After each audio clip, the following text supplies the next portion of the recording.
యువ హీరో కిరణ్ అబ్బవరం వరుస సినిమాలతో ప్రేక్షకుల్ని అలరిస్తున్న విషయం తెలిసిందే. ఈ క్రమంలో ఆయన ప్రధాన పాత్రలో నటించిన తాజా చిత్రం చెన్నై లవ్ స్టోరీ.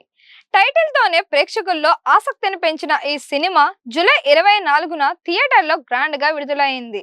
ఈ సినిమాలో కిరణ్ అబ్బవరం సరసన శ్రీ గౌరీప్రియ హీరోయిన్ గా నటించారు. ప్రేమ, ఎమోషన్, ఎంటర్టైన్మెంట్ అంశాలను కలగలిపి దర్శకుడు రవి నంబూరి ఈ చిత్రాన్ని తెరకెక్కించారు. థియేటర్లో విడుదలైన తరువాత ఈ సినిమాకు ప్రేక్షకుల నుంచి మంచి స్పందన లభించింది. ముఖ్యంగా కిరణ్ అబ్బవరం పాత్ర, హీరో హీరోయిన్ల మధ్య కెమిస్ట్రీ, సినిమాలోని ఎమోషనల్ సన్నివేశాలు ప్రేక్షకుల్ని ఆకట్టుకున్నాయని చిత్ర బృందం పేర్కొంది. ఇక బాక్సాఫీస్ విషయానికి వస్తే చెన్నై లవ్ స్టోరీ 600 కోట్లకు పైగా కలెక్షన్లు సాధించినట్లు సమాచారం. దీంతో ఈ సినిమా ఈ ఏడాది బ్లాక్ బస్టర్ చిత్రాల జాబితాలో చోటు సంపాదించుకుంది. థియేటర్లలో సినిమాను మిస్ అయిన ప్రేక్షకులు ఎప్పుడెప్పుడు ఓటీటీలోకి వస్తుందా అని ఎదురు చూస్తున్న సమయంలో మేకర్స్ నుంచి గుడ్ న్యూస్ వచ్చింది. Chennai love story digital streaming rights ను ప్రముఖ ఓటీటీ సంస్థ సోనీ లివ్ సొంతం చేసుకుంది. తాజాగా ఈ సినిమా ఓటీటీ రిలీజ్ డేట్ ను అధికారికంగా ప్రకటించింది.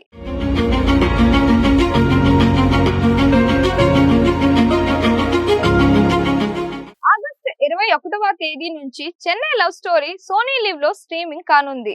అంటే థియేటర్ లో విడుదలైన దాదాపు నెల రోజుల్లోనే ఈ సినిమా ఓటీటీ ప్రేక్షకుల ముందుకి రాబోతోంది. మరో ప్రత్యేకత ఏంటంటే కేవలం తెలుగులో మాత్రమే కాకుండా పలు భాషల్లో ఈ సినిమాను అందుబాటులోకి తీసుకురానున్నారు. తెలుగుతో పాటు తమిళం, కన్నడ, మలయాళం, హిందీ భాషల్లో కూడా చెన్నై లవ్ స్టోరీ స్ట్రీమింగ్ కానుంది. దీంతో కిరణ్ అబ్బవరం సినిమాను ఇతర భాషల ప్రేక్షకులు కూడా ఓటీటీ ద్వారా చూసే అవకాశం లభించనుంది. ఇక ఈ సినిమా గురించి మరో ఆసక్తికరమైన విషయం సంగీతం. చెన్నై లవ్ స్టోరీకి మెలోడీ బ్రహ్మ మణిశర్మ సంగీతం అందించారు.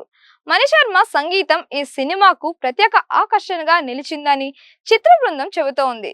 ముఖ్యంగా సినిమా కథ, ప్రేమ కథకు తగ్గట్టుగా పాటలు, బ్యాక్గ్రౌండ్ స్కోర్ ను రూపొందించినట్లు తెలుస్తోంది. మరి చెన్నై లవ్ స్టోరీ వెనుక ఉన్న టీం విషయానికి వస్తే ఈ సినిమాను మాస్ మూవీ మేకర్స్ అమృత ప్రొడక్షన్స్ బ్యానర్లపై ఎస్కేఎన్ సాయి రాజేష్ నిర్మించారు. రవి నంబూరి దర్శకత్వం వహించారు.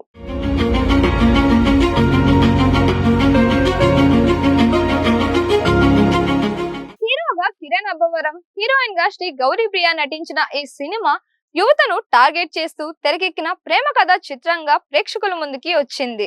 కిరణ్ అబ్బవరం కెరియర్ లో యూత్ఫుల్ లవ్ స్టోరీస్ కు ప్రత్యేకమైన స్థానం ఉంది. ఈ సినిమాలో కూడా ఆయన పాత్ర చుట్టూనే కథ ప్రధానంగా నడుస్తోంది. ప్రేమలోని భావోద్వేగాలు, యువత ఎదుర్కొనే పరిస్థితులు, సంబంధాల్లో వచ్చే సమస్యలు వంటి అంశాలను వినోదాత్మకంగా చూపించే ప్రయత్నం చేశారు. శ్రీ గౌరీప్రియ కూడా తన పాత్రకు తగ్గట్టుగా నటించి ఆకట్టుకున్నారు. హీరో హీరోయిన్ల మధ్య వచ్చే సన్నివేశాలు సినిమాకు కీలకంగా నిలిచాయి. ఇక సినిమా థియేటర్ లో విడుదలైన సమయంలోనే ఓటీటీ హక్కులపై ఆసక్తి ఏర్పడింది. ఇప్పుడు సోనీ లివ్ అధికారికంగా స్ట్రీమింగ్ డేట్ ప్రకటించడంతో ఓటీటీ ప్రేక్షకుల్లోనూ సినిమాపై ఆసక్తి పెరిగింది. ముఖ్యంగా థియేటర్ లో సినిమాను చూడలేకపోయిన వారికి ఇది మంచి అవకాశమే. ఆగస్టు 21 నుంచి ఇంట్లోనే ఈ సినిమాని చూసేయొచ్చు. అయితే థియేటర్ లో ఇప్పటికే సినిమా చూసిన ప్రేక్షకులు మరోసారి ఓటీటీలో చూసేందుకు ఆసక్తి చూపిస్తారా? ఓటీటీ రిలీజ్ తరువాత సినిమాకు మరింత ఆదరణ వస్తుందా అనేది చూడాలి. ఇక Chennai love story OTT release తో కిరణ్ అబ్బవరం అభిమానులకు మరో ట్రీట్ దొరికినట్టే. థియేటర్ లో మంచి కలెక్షన్ సాధించిన ఈ సినిమా ఇప్పుడు డిజిటల్ ప్లాట్ఫామ్ లో ఎలాంటి స్పందన తెచ్చుకుంటాది అనేది ఆసక్తికరంగా మారింది.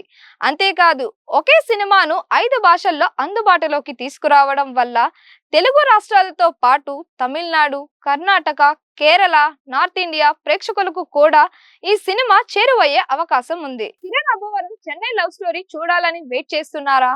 అయితే డేట్ గుర్తు పెట్టుకోండి. ఆగస్టు 21 నుంచి సోనీ లివ్ లో చెన్నై లవ్ స్టోరీ స్ట్రీమింగ్ కానుంది. తెలుగు, తమిళం, కన్నడ, మలయాళం, హిందీ మొత్తం 5 భాషల్లో ఈ సినిమాని చూసే అవకాశం ఉంది. థియేటర్ లో 60 కోట్లకు పైగా వసూలు సాధించి బ్లాక్ బస్టర్ గా నిలిచిన ఈ సినిమా ఇప్పుడు ఓటీటీలో ఎలాంటి మ్యాజిక్ చేస్తుందో చూడాలి. కిరణ్ అబ్బవరం, శ్రీ గౌరీప్రియ జంటగా నటించిన చెన్నై లవ్ స్టోరీ ఆగస్టు 21 నుంచి సోనీ లివ్ లో స్ట్రీమింగ్. మరి మీరు మీరు ఈ సినిమాని థియేటర్ లో చూసారా, ఓటీటీలో చూడాలని వెయిట్ చేస్తున్నారా? మీ అభిప్రాయాన్ని కామెంట్స్ రూపంలో తెలియజేయండి. మరిన్ని ఇలాంటి వీడియోస్ కోసం మన దిశ ఛానల్ ని లైక్ చేయండి, షేర్ చేయండి, సబ్స్క్రైబ్ చేయండి.